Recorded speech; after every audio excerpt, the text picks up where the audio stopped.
Si Elsie ay 33 taong gulang at 5 taon ng kasal kay Marco, isang lalaking kilala sa bayan ng Liliw, Laguna bilang masipag at responsable.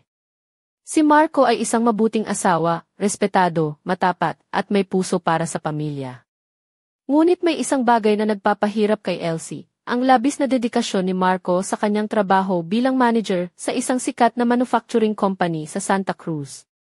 Minsan, hindi siya bumabalik sa bahay ng 2 o 3 araw, at kapag nandito man, halos hawak niya pa rin ang kanyang cellphone, abala sa mga tawag at email. Si Elsie, na noon ay sariwang kasal pa lamang, ay unti-unting nadismaya.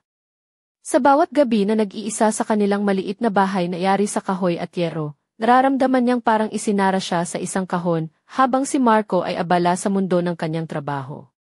Bakit ba ganun? Akala ko ba newlyweds kami? Parang bachelor pa siya. Madalas niyang sambit sa sarili, habang pinagmamasdan ang lumang litrato nila noong kasal, sinubukan niyang kausapin si Marco. Honey, sana naman, kahit isang araw sa isang linggo, magkasama tayo. Pwede ba tayong mag-road trip sa Tagaytay o pumunta sa beach sa Batangas? Para naman may quality time tayo, malumanay niyang pakiusap.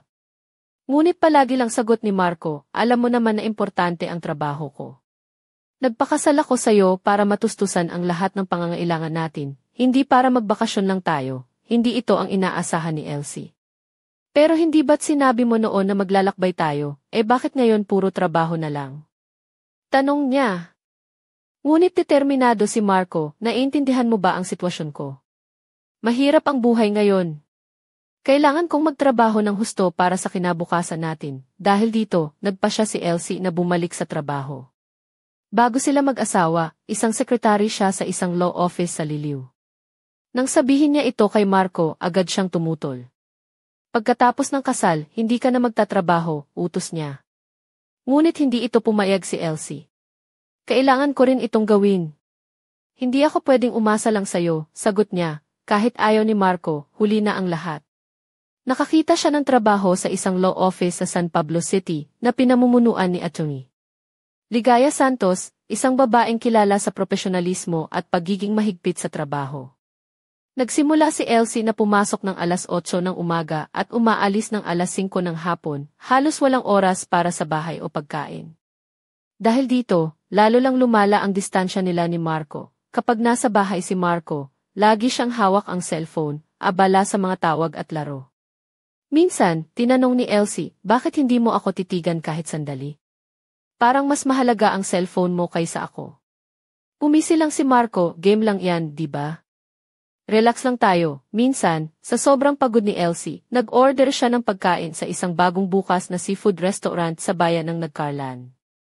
Doon niya nakilala si Jay, isang delivery rider na may magandang ngiti at maingat na pag-ugali. Mga order po, ma'am. At ito po ang aking number, kung kailangan niyo ng iba pang pang-delivery, tawagan niyo lang po ako. Sabi ni Jay, na para bang isang prinsipe sa kanyang mga mata, dahil sa pagod at lungkot. Naging madalas na ang pagtawag ni Elsie kay Jay para magpa-deliver ng pagkain, at unti-unting naging magkaibigan sila. Si Jay ay 28 anyos, may batang asawa na naghihintay sa kanya sa bahay, ngunit bukas palad sa kanya si Elsie.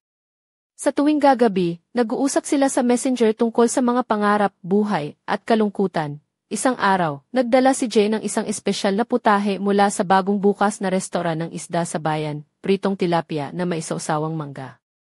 Para sa'yo po ito, ma'am.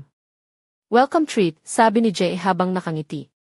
Nagalit na lang si Elsie sa sarili dahil hindi niya ito matanggap ng hindi man lang manlilibak si Marco. Hindi pwede ito, Jay. Salamat, pero hindi ako pwedeng tanggapin ang ganito mula sa'yo, sabi niya, ngunit hindi sumipot si Jay ng bayad. Walang anuman po, ma'am. Masaya ako kung nagustuhan niyo ang pagkain, dahil dito, lumalim ang relasyon nila. Si Elsie ay parang naging alon sa dagat ng lungkot at pagnanasa, at si Jay naman ay naging tahimik na ilaw na nagbibigay init sa kanyang gabi. Minsan, habang umiinom ng malamig na juice si Elsie sa sala, nakatingin si Jay sa kanya ng may kakaibang pagnanasa, na para bang sinasabi, hindi ka lang basta customer, Elsie. Ang kanilang lihim na pagkakaibigan ay nagdala ng saya sa buhay ni Elsie, na tila isang bulaklak na namumulaklak muli pagkatapos ng tagtuyot. Ngunit alam niyang maihangganan ang lahat ng ito, at may panganib na naghihintay sa kanila, isang gabi, habang nag-uusap sila sa Messenger, biglang nawalan si Jay ng koneksyon. Nang bumalik ang chat, may mensahe siyang hindi maintindihan si Elsie. May alam akong lihim tungkol sa'yo, Elsie. Hindi ito basta-basta. Kailangan nating mag-usap ng personal. Napatingin si Elsie sa screen, ang puso niya ay tumakbo ng mabilis. Ano kaya ang lihim na iyon? At handa ba siyang harapin ito? Ang sagot ay nasa susunod na kabanata ng kanyang kwento.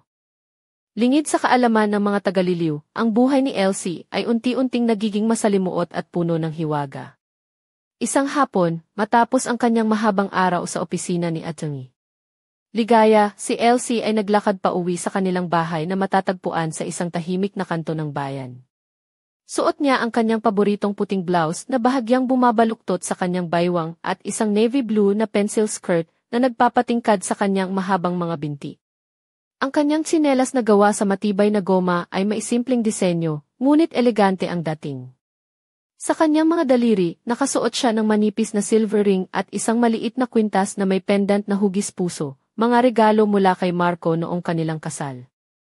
Ang kanyang maitim na buhok ay malumanay na nakapusod, na nagpapakita ng kanyang maamong mukha, ngunit may bahid ng kalungkutan sa kanyang mga mata. Pagdating niya sa bahay, napansin niyang may kakaibang katahimikan. Walang tunog ng telepono ni Marco, na parang palaging may sigawan sa kanyang mga kamay.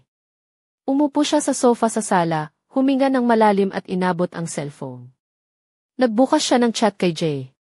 Doon niya nakita ang bagong mensahe, kailangan nating mag-usap ng personal.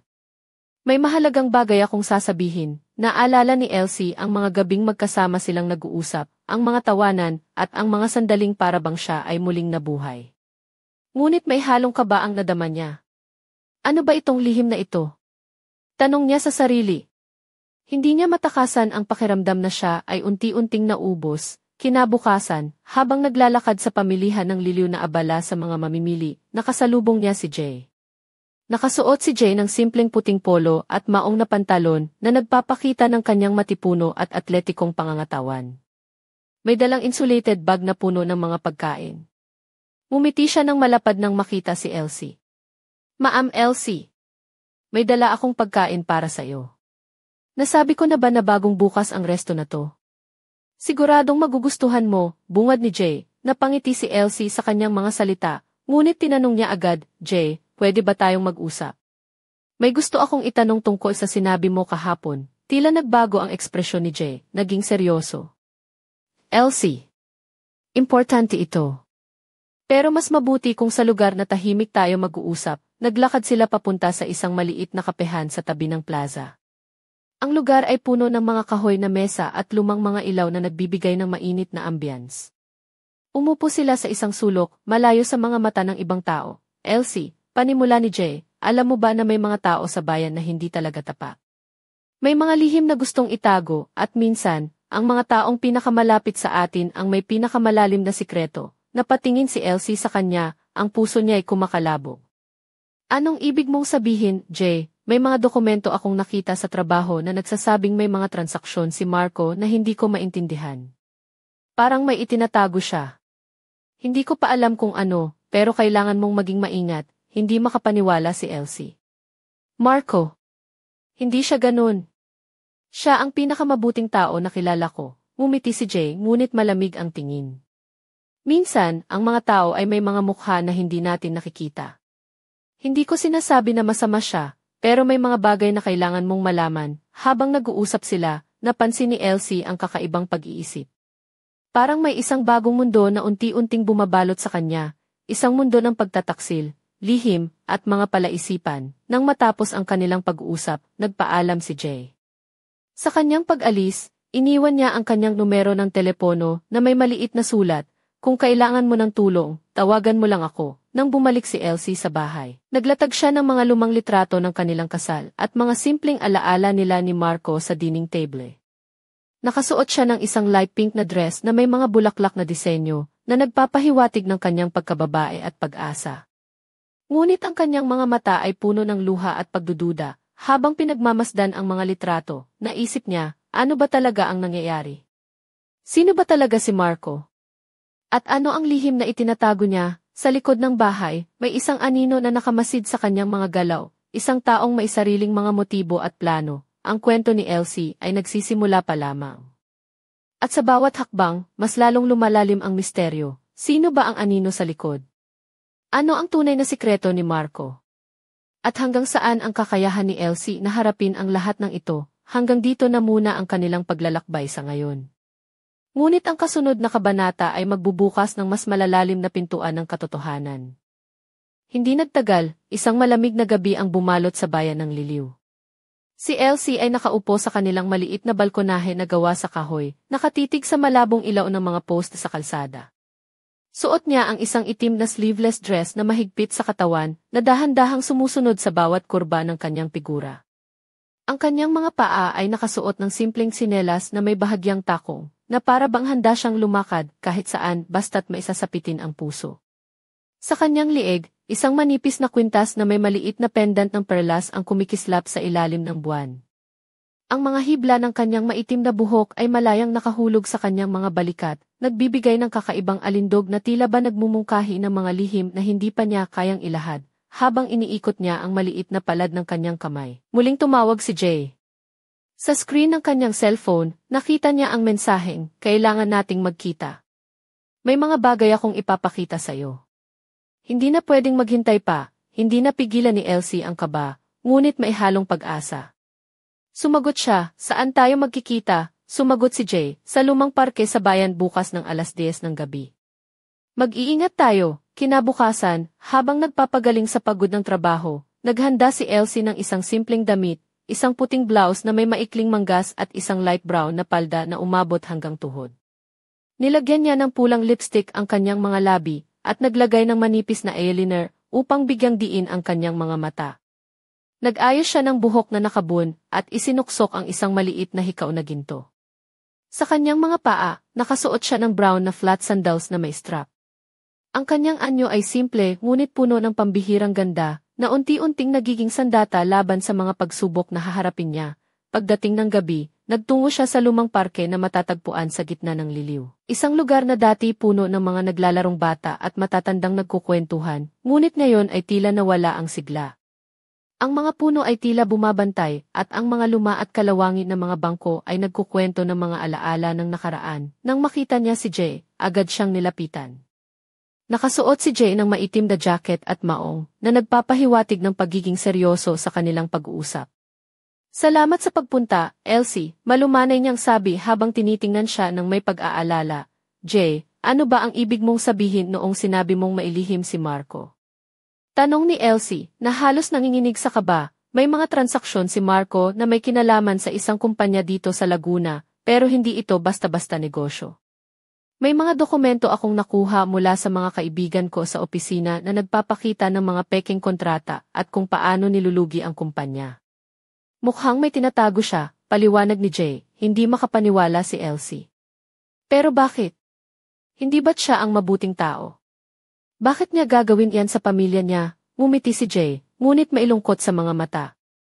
Minsan, ang mga tao ay napipilitang gawin ang mga bagay na ayaw nila para lang mabuhay ang pamilya. Pero hindi ibig sabihin na tama ang ginagawa nila. Habang nag-uusap, napansin ni Elsie ang mga bituin sa langit, tila ba nagmamasid sa kanilang lihim. Hindi niya maiwasang maramdaman ang tensyon sa pagitan nila, isang kakaibang halina na hindi niya lubos na maipaliwanag. Biglang may narinig silang mga yabag mula sa dilim. Tumindig si Jay, mabilis ang kanyang mga mata sa paligid. "May tao," bulong niya. Lumapit ang isang anino mula sa likod ng mga puno. Si Marco, nakasuot ng itim na jacket, may matinding tingin at malamlam na ngiti sa labi. "Elsie, Jay. Hindi ko inaasahan na magtatagpo kayo rito." Nagulat si Elsie, halos hindi makagalaw. "Marco, ano nang ginagawa mo dito? May mga bagay akong kailangang ipaliwanag." "Hindi lahat ay ganoon kadali," sagot ni Marco habang papalapit. Naramdaman ni Elsie ang halong takot at pagkabigla. Ang kanilang tatlo ay nagkatitigan, na para bang isang eksena mula sa isang pelikulang puno ng intriga at emosyon. Si Marco ay may dalang isang sobre. "Ito ang mga sagot na hinahanap nyo. Pero handa ba kayo sa katotohanan ito?" Ang gabi ay naging mas malamig, at ang hangin ay nagdala ng mga bulong ng nakaraan. Ang tatlong puso ay naglalaban sa pagitan ng katotohanan, pag-ibig, at pagtataksil. at sa sandaling iyon, ang buhay ni Elsie ay hindi na magiging ganoon katulad ng dati. Ang misteryo ay unti-unting nabubuksan, ngunit may mas madidilim pang lihim ang naghihintay sa kanila. Sino ba talaga si Marco? Ano ang laman ng sobre? At paano ito magbabago sa buhay ni Elsie? Ang sagot ay matutuklasan sa susunod na kabanata ng kanilang kwento. Malamig ang simoy ng hangin nang muling nagtagpo sina Elsie at Marco sa loob ng maliit nilang sala sa liliw. Ang lampara sa kisame ay naglalabas ng malambot na liwanag na tila ba nagtatago ng mga aninong nagsasalaysay ng mga lihim.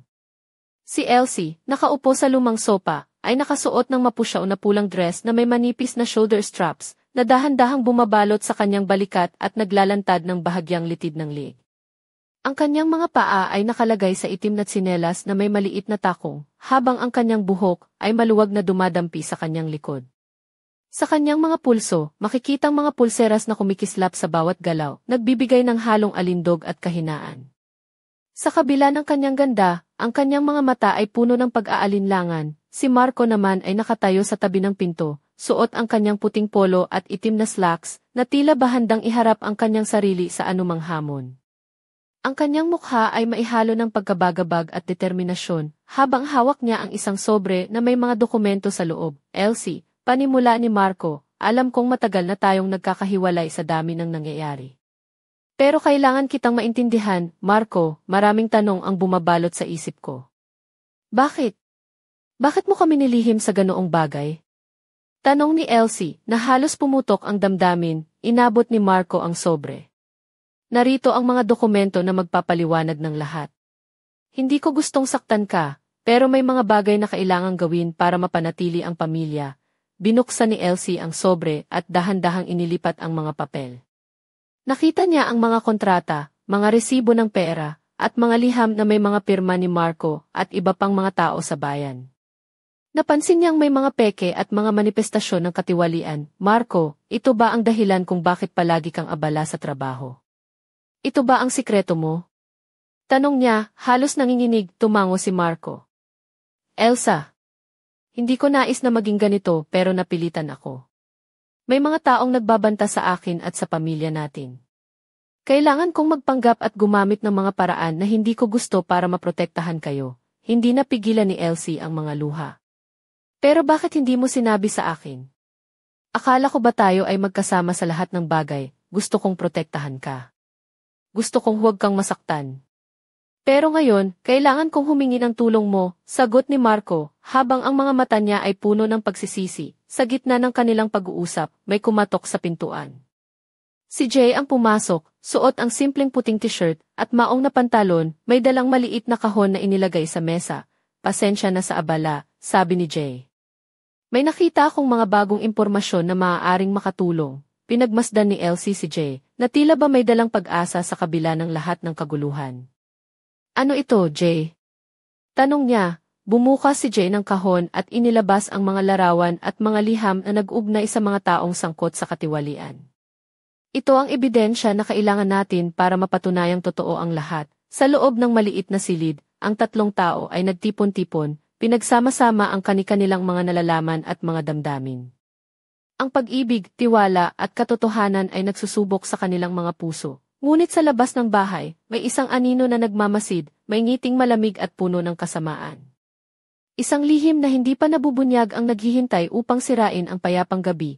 Ang kwento ni Elsie ay patuloy na lumalalim at ang tanong na bumabalot sa kanilang buhay, hanggang saan kaya siya magtatagal sa gitna ng mga pagsubok.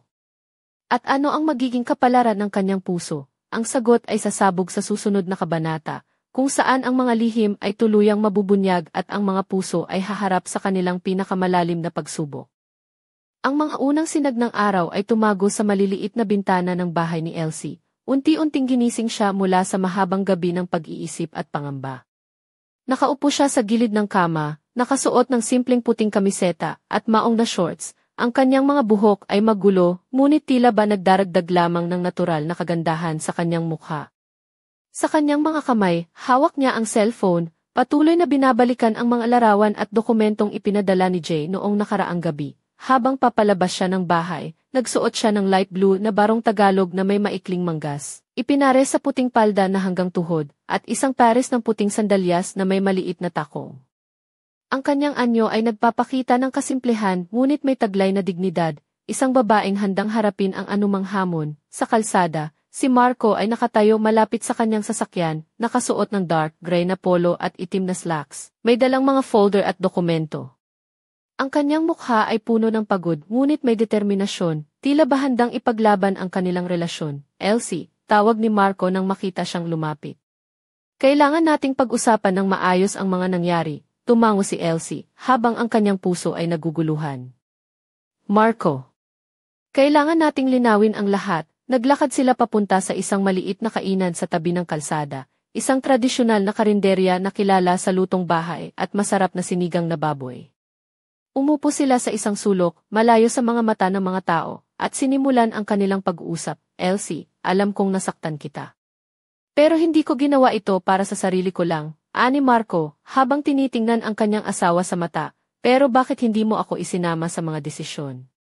Parang palagi akong naiwan, sagot ni Elsie, na may halong lungkot at pagkadismaya. May mga bagay na kahit gusto kong ipaliwanag, hindi ko magawa dahil sa mga taong nagbabantang sirain ang buhay natin, paliwanag ni Marco.